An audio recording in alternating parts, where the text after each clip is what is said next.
Los débiles no tienen paciencia. Se rinden ante la desesperación. Maté con los puños que eran para proteger. No pude cumplir la voluntad de mi padre. Ahora entiendo.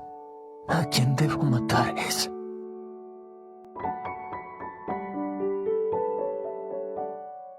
Akasa es una de las lunas superiores, más en concreto el número 13, siendo uno de los demonios más temidos en su momento. Esto a causa de su temperamento compulsivo que lo hacía buscar peleas sin cesar, con tal de volverse más fuerte y más fuerte, provocado por la promesa que no pudo cumplir en su pasado, proteger aquello que más amaba. Es uno de los personajes de Kimetsu no Yaiba que más odio recibió durante años, al ser el asesino de Rengoku. Pero luego de conocer bien su pasado y lo que lo llevó a convertirse en el demonio con el nombre de Akasa, muchos le llegaron a agarrar cierta simpatía. El pasado de Akasa junto a todo lo que representa, sin duda es uno de los más grandes aciertos que ha tenido Kimetsu no Yaiba en construir un villano como este. Por eso en esta ocasión veamos la historia de Akasa.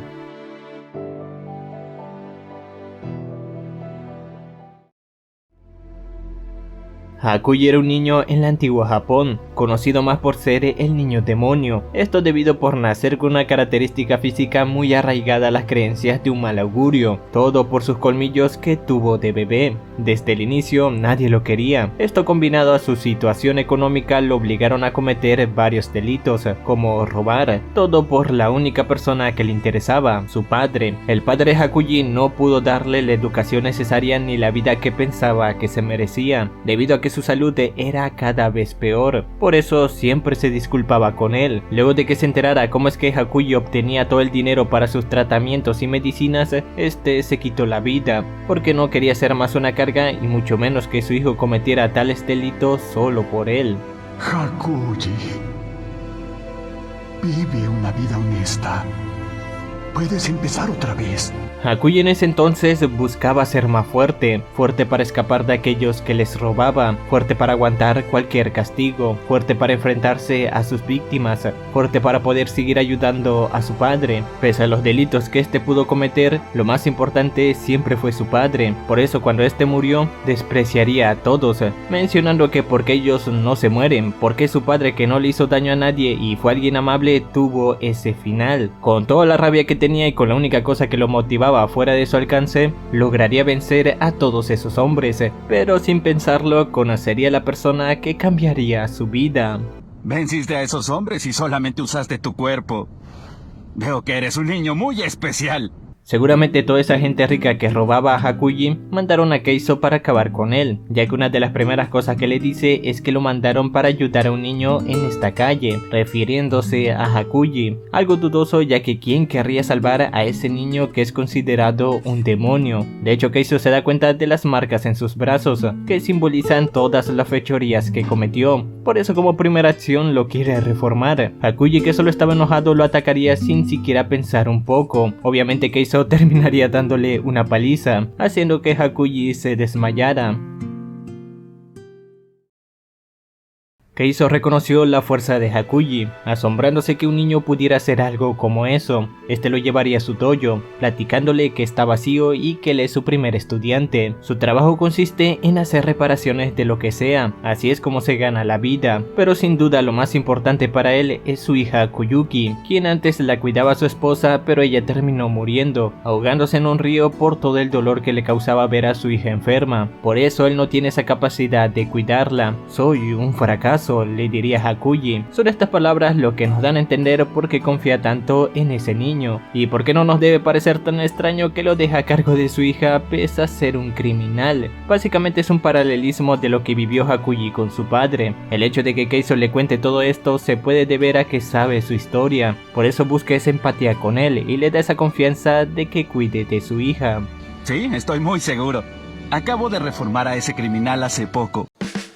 Koyuki sería esa luz para Hakuji, y Hakuji sería esa luz para Koyuki. Hakuji se la pasaba cuidando todo este tiempo a Koyuki, ayudándola en sus necesidades, cambiaba su ropa y sus sábanas, la ayudaba para ir al baño o simplemente tomar un vaso de agua. Para él esto se convirtió en una rutina, que no era un problema porque ya estaba acostumbrado, era la misma forma en que cuidaba a su padre. El hecho de que pasaran tanto tiempo es lo que los llevó a acercarse más el uno del otro, mientras Koyuki solo se disculpaba con él al sentir que era una carga para los demás, porque ella pensaba que le robaba su tiempo. Hakuji se cuestionaría a sí mismo que por qué los enfermos buscan disculparse todo el tiempo. Si ellos son los que están sufriendo, entonces ¿por qué hacen eso? Koyuki le menciona que esa noche habrá fuegos artificiales, que debe de ir, que descanse un poco de ella, cosa que él le responde: Sí, tienes razón. Si más tarde te sientes mejor, puedo llevarte al puente y vemos los fuegos juntos. Y si no podemos ir hoy, vamos el próximo año y si no, hasta el siguiente. Hakuji le promete que si no pueden ir este año, entonces será el siguiente. Y si tampoco pueden ir ese año, entonces hasta el siguiente año. Que todos los años hay fuegos artificiales, pero lo más importante ahora es ella. Que se sienta mejor para que en un futuro puedan ir juntos. Kaizo, luego de saber el nombre de Hakuji, le diría que es como las estatuas guardianes, que significa que es un protector, alguien que encuentra paz cuando necesita proteger algo o alguien, que al final son muy parecidos. Es ahí donde se nos cuenta que Kaizo heredó ese dojo al salvar a un anciano, que quedó impresionado por sus habilidades. Al no tener descendencia, cuando murió se lo heredó todo a él. Esto causó que otros dojos que querían esas tierras sintieran celos y llegaran a ser amenazas en su contra. Por eso no tiene estudiantes, ya que se iban a otras escuelas por dichas amenazas. Hakuji estaría agradecido con el hecho de que lo recibiera en su dojo y le diera esa confianza de cuidar a Koyuki. Para él, eso fue lo que le salvó la vida junto a su alma.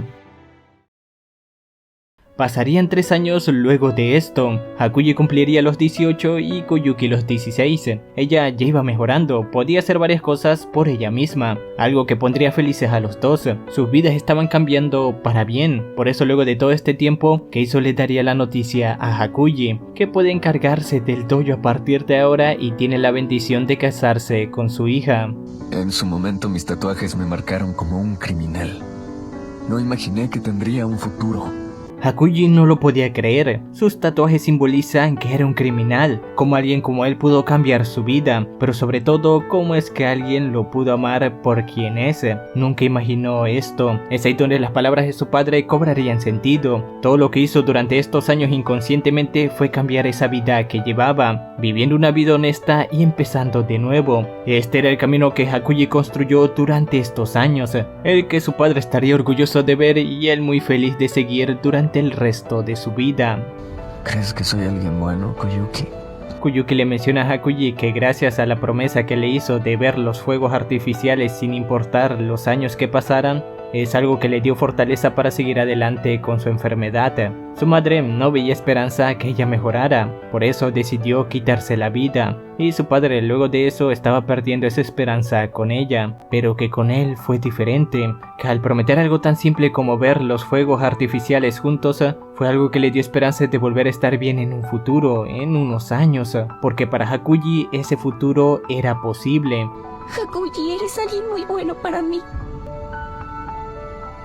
¿Te gustaría casarte conmigo?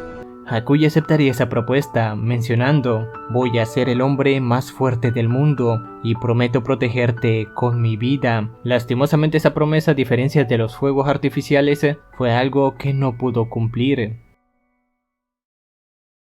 Hakuji iría a visitar a su padre en la tumba para decirle que se casaría con Koyuki y cómo es que pudo cambiar su vida. Ese día regresó al dojo antes del atardecer, antes de siquiera escuchar lo que le tenían que decir. Él instintivamente ya se imaginaba lo peor. Y es que el agua del pozo del dojo fue envenenado, todo porque el dojo rival querían deshacerse de él y de Keizo, donde Koyuki lastimosamente fue involucrada. Las dos personas más importantes de la vida de Hakuji habían sido asesinadas y él no los pudo proteger.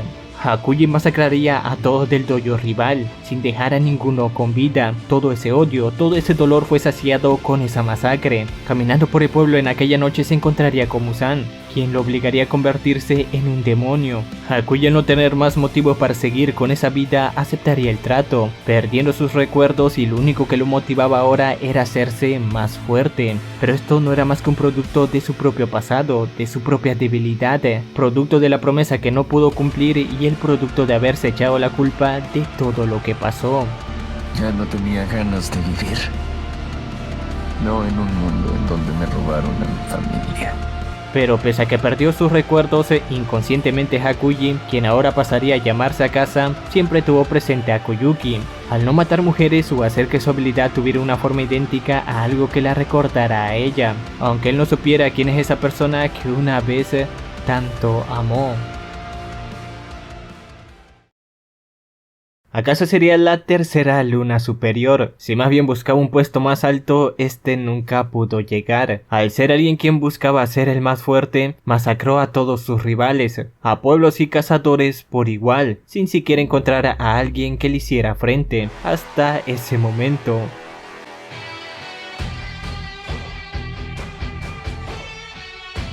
Akasa atacaría a Tanjiro sin siquiera decir nada, pero Rengoku lo defendería cortando por la mitad el brazo de aquel demonio. Rengoku, al ver su regeneración, no le cabría duda de que es una de las lunas superiores, pero sobre todo le menciona que aquel niño no es alguien débil. Akasa por su parte le daría igual y le propondría ser un demonio como él. Esto porque Akasa reconoció que Rengoku es alguien fuerte, que si acepta no habrá nadie que se interponga en su camino. Tendría más fuerza e incluso una regeneración impresionante, porque su único límite ahora es ser un humano. Es obvio que Rengoku rechazaría esa oferta. La verdadera fuerza no es algo que se refiere únicamente al cuerpo físico. Para Rengoku, el ser un humano no es una debilidad, porque incluso la fortaleza se encuentra más allá de las capacidades físicas. Akasa, entendiendo estas palabras, no le quedó otra más que acabar con aquel pilar. Es ahí donde activaría su técnica aguja de brújula, atacando a Rengoku con innumerables golpes. Este le menciona que durante sus años como demonio nunca se enfrentó a un pilar de las llamas. Pese a que Rengoku lograría cortarle un brazo, Akasa se regeneraría, así que ejecutando su técnica estilo del vacío pondría en aprietos a Rengoku. Es ahí donde se da cuenta que si sigue a la defensiva no logrará nada. Rengoku haría que esta pelea fuera más intensa al acercarse a Akasa para intentar cortarle el cuello, pero era obvio que aquel demonio era superior. Akasa le seguiría mencionando que piense bien en el hecho de convertirse en un demonio, porque es una pena que con toda esa fuerza termine muriendo. El hecho de que Rengoku nunca cedió a la petición de Akasa hizo que los dos dieran su máximo potencial en un instante, intercambiando varios golpes violentos donde es Rengoku que estaba llegando a su límite. Los ataques de Akasa habían acertado un par de ocasiones, haciendo que el cuerpo de Rengoku no resistiera más. De hecho, Akasa igual lamentaría que este estuviera a punto de morir. Pero si hay algo más fuerte que un demonio nunca podrá entender, es la voluntad humana. Rengoku prometió que no moriría a nadie. Es así como su alma ardería para lograr esa promesa. En una última postura, Akasa reconocería ese espíritu de lucha que tiene Rengoku, que pese a que su cuerpo no pueda más, él sigue luchando. Rengoku, usando su novena postura purgatorio, y Akasa usando su técnica estilo destructivo, chocarían sus dos ataques en un último esfuerzo de ver quién sería el ganador. Rengoku lograría cortar a Akasa en una escena impresionante, demostrando su voluntad, sus últimas fuerzas, pero no sería suficiente, porque Akasa lo había atravesado con su propio puño. ¡Vas a morir! ¡Ya no te queda tiempo, Kyojuro! Akasa, al saber que Rengoku estaba a punto de morir, desesperadamente le diría que se convierta en un demonio, ya que no hay nada que pueda hacer. Está a punto de morir, y que esa fuerza debe valer para algo más, no es para proteger. Tener a un niño tan fuerte y gentil como tú fue una gran bendición. Gracias por ser mi hijo. Rengoku con sus últimas fuerzas intentaría cortar el cuello de Akasa, mientras que a su vez lograría frenar uno de sus golpes. Akasa, totalmente desesperado, no sabía qué hacer, y Rengoku cada vez más estaba a punto de cortarle el cuello. Una lucha entre fuerza física versus voluntad, donde habría un claro ganador. Akasa lograría liberarse huyendo en el bosque antes de que el sol lo alcanzara. Tanjiro lograría clavarle su espada antes de que pudiera escapar, pero sobre todo le menciona que es un cobarde al haber huido, que los humanos, a diferencia de los demonios que no pueden regenerarse o incluso no tienen la fuerza que ellos no pueden poseer, no tienen por qué ser menos que ellos. Al contrario, son más fuertes en voluntad y espíritu, y eso lo demostró Rengoku. Al proteger a todos, nadie murió como él había prometido, luchó hasta el final. Es por eso que Akasa perdió y Rengoku fue el ganador. Akasa le diría todo a Muzan, diciéndole que pudo matar a un pilar, cosa que Muzan se enojaría con él, ya que lo que esperaba era el exterminio de todo el grupo de cazadores, y que un pilar no significa nada, porque eso para una luna es algo que debería de ser sencillo. El hecho de que dejara vivo a los demás y no pudiera acabar con ellos hizo que Muzan se sintiera decepcionado de Akasa, incluso mencionándole que perdió el respeto que tenía al ser dañado por un simple humano. Es ahí donde luego de tal humillación, Akasa se acordaría de las últimas palabras de Tanjiro, donde lo llamó cobarde por haber huido. Con todas sus fuerzas, ahora buscaría matar a aquel humano.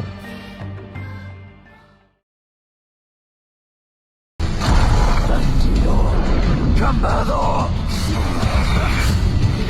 ¡Akasa! Tanjiro lograría cortarle el brazo y luego parte de la cabeza. Akasa es ahí donde reconocería que no es alguien débil, que Rengoku tuvo la razón cuando se lo dijo, por eso le representará sus respetos desplegando su técnica aguja de brújula. Tomioka lo atacaría por la espalda, pero Akasa lo esquivaría. El castillo infinito volvería a recolocarse, haciendo que Akasa se quedará solo con Tomioka. Entre golpes le menciona que ha pasado más de 50 años desde que peleó con un pilar de agua. En ese momento Tanjiro aprovecharía que estaba distraído para atacar, así que sin un ataque combinado lograrían cortarle un brazo. Esto emocionaría a Akasa, donde estaba más interesado en pelear en contra de Tomioka, hasta el punto de preguntarle su nombre, pero este le diría que nunca compartiría algo como eso, además de que odia hablar. Akasa lograría neutralizar a Tomioka, cosa que Tanjiro, gritando su nombre, sabría cuál es, por eso le daría las gracias. Es ahí donde igual dejaría por los suelos a Tanjiro. Akasa reconocería que Tanjiro se volvió fuerte, que esa noche cuando peleó con Rengoku no hizo más que estar tirado en el suelo, pero que ahora es diferente, además de que se alegra de la muerte de Rengoku, esto porque para él, Rengoku no hubiera sido más fuerte siendo humano y todo por sus valores que tenía. Tanjiro enojado le diría que no hable así de Rengoku, que no tiene derecho. Akasa le aclara que no está diciendo nada malo, que solo está mostrando admiración, porque él solo odia a los débiles. Tanjiro le responde que tiene una visión distorsionada, que en algún momento de su vida todos fuimos débiles, que cuando nació en su vida pasada alguien lo tuvo que cuidar. Akasa se da cuenta que pese a que Tanjiro se haya vuelto fuerte, aún le tiene cierta repulsión. Es ahí donde poco a poco empezaría a recordar su vida pasada. Todos comienzan siendo débiles. Si alguien los ayuda, con el tiempo se fortalecen. Akasa recordaría las palabras que una vez le dijo Keizo, que fueron parecidas a la de Tanjiro. Este rechazaría ese recuerdo tirando un golpe al aire y diciéndole a Tanjiro que realmente es molesto. Rápidamente este lo atacaría con un nuevo estilo. Tanjiro simplemente no podía hacer mucho más allá de estar a la defensiva. Akasa seguiría atacando sin cesar, pero en un momento Tanjiro, usando su danza del dios del fuego, lograría dañar a Akasa. Esta admiraría esa técnica, así que entrando en un momento eufórico seguiría atacando a Tanjiro, hasta en un momento donde este pudo detener su katana. Es Tomioka quien llegaría a ayudarlo, diciéndole a Akasa que nunca había sido dañado hasta este punto, por eso ahora está muy enojado. Esto es lo que haría despertar su marca de cazador. En un combate intenso, Tomioka intercambiaría varios golpes en contra de Akasa. Al ver dicha marca, Akasa se pondría más feliz, diciendo que lo golpee más y más fuerte. Cada golpe, cada movimiento eran más intensos que el anterior. En un despliegue de técnicas y posturas, tanto Akasa como Tomioka estaban dando todo de sí. En medio de esa intensa batalla, Tanjiro encontraría la clave de algo.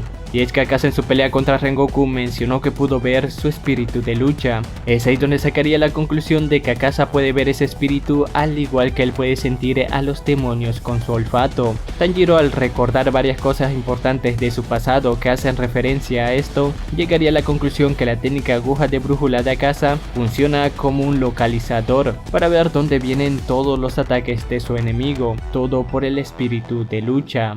En un momento Tomioka lograría cortar el cuello de Akaza, pero no por completo. En un último ataque desesperado de Tomioka, Akaza lograría romper en dos su katana, terminando así la pelea.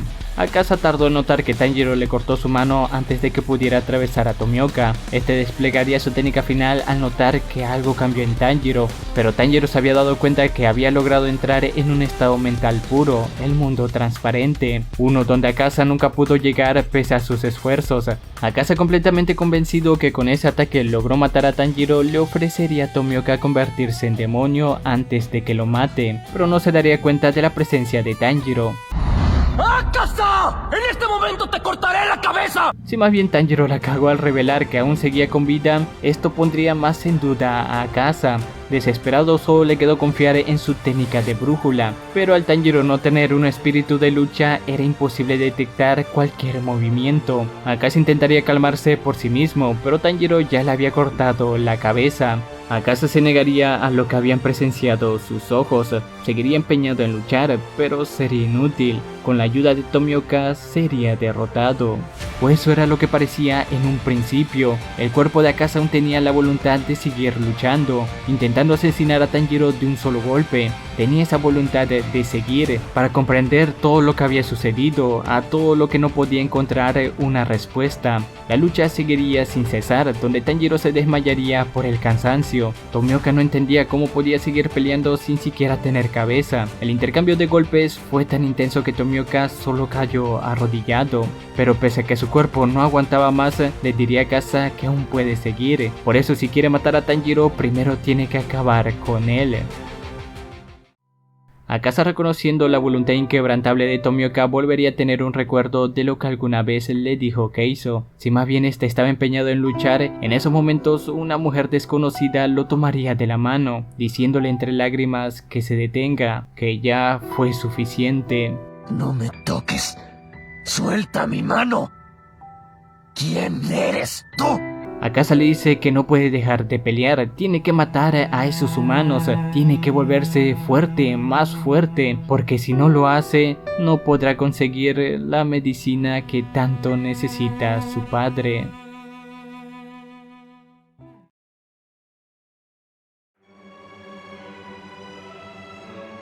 Akaza recordaría toda su vida pasada, aquellas personas que una vez fueron importantes para él, personas que tanto amó. Akaza seguiría despreciando a los humanos, diciendo que son débiles, se enferman, mueren y desaparecen para siempre, diciendo que los matará a todos, pero es Tanjiro que, recobrando la conciencia, volvería a ponerse de pie, donde pese a no poder sostener su katana le daría un puñetazo. Akaza recordaría las palabras de Keizo luego de ese golpe, cuando le dijo que lo iba a reformar. Esa última voluntad de Tanjiro haría que Akaza reflexionara sobre todo lo que pasó. Que sí, que sigue odiando a los débiles, sus puños que eran para proteger solo le sirvieron para matar. Manchó de sangre el legado de su maestro, no pudo cumplir la voluntad de su padre, no pudo salvar a aquellas personas que tanto quería, no pudo cumplir su misión aquella vez, y mucho menos matar a un simple humano. Ahora entiendo a quién debo matar.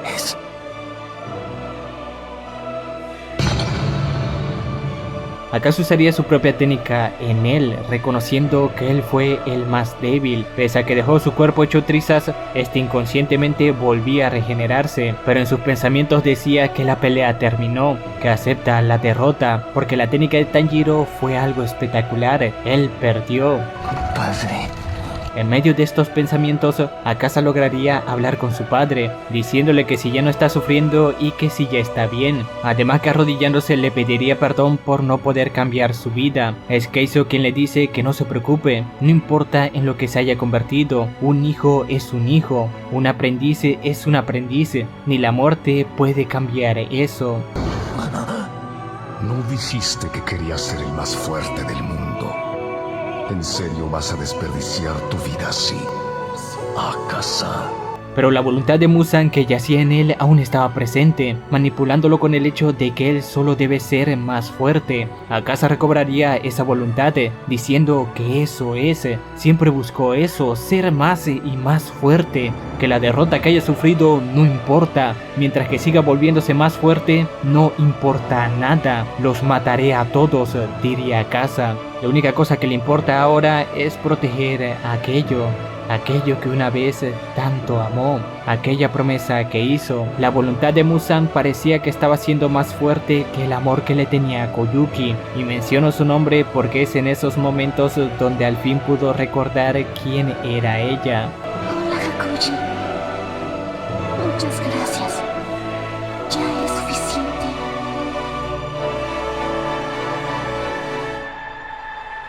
Tranquilo. Ya todo está bien. Al final, el amor que Hakuji le tenía a Koyuki fue más fuerte que la voluntad de Muzan.